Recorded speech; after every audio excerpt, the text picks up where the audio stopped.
বাংলাদেশের যে গন্ডগোল সংকট চলছে, এই যে ছাত্রদের কোটা বিরোধী আন্দোলন, কোটার বিরুদ্ধে আমরাও ছিলাম।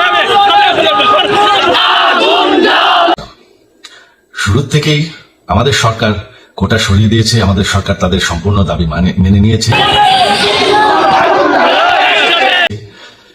এটা আদালতের একটা রায় ছিল, এটা আমাদের সরকারের করা ছিল না।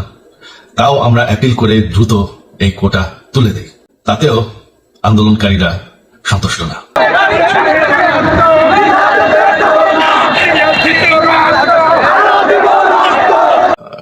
সংঘর্ষে যে হত্যাকাণ্ড হয়েছে সেটার বিচারের জন্য অনেক পুলিশ অফিসার যারা অতিরিক্ত ফোর্স ইউজ করেছে তাদেরকে আমরা করেছি।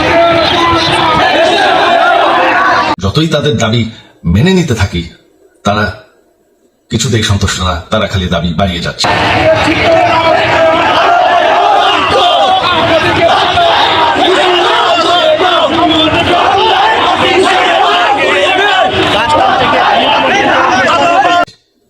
এখন দাবি হচ্ছে যে সরকারের পতন।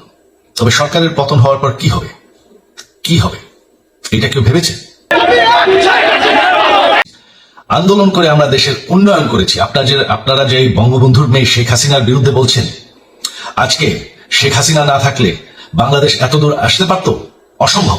কেউ কল্পনা করতে পারে না যে বাংলাদেশ এরকম উন্নতি করবে, এরকম উন্নয়ন হবে।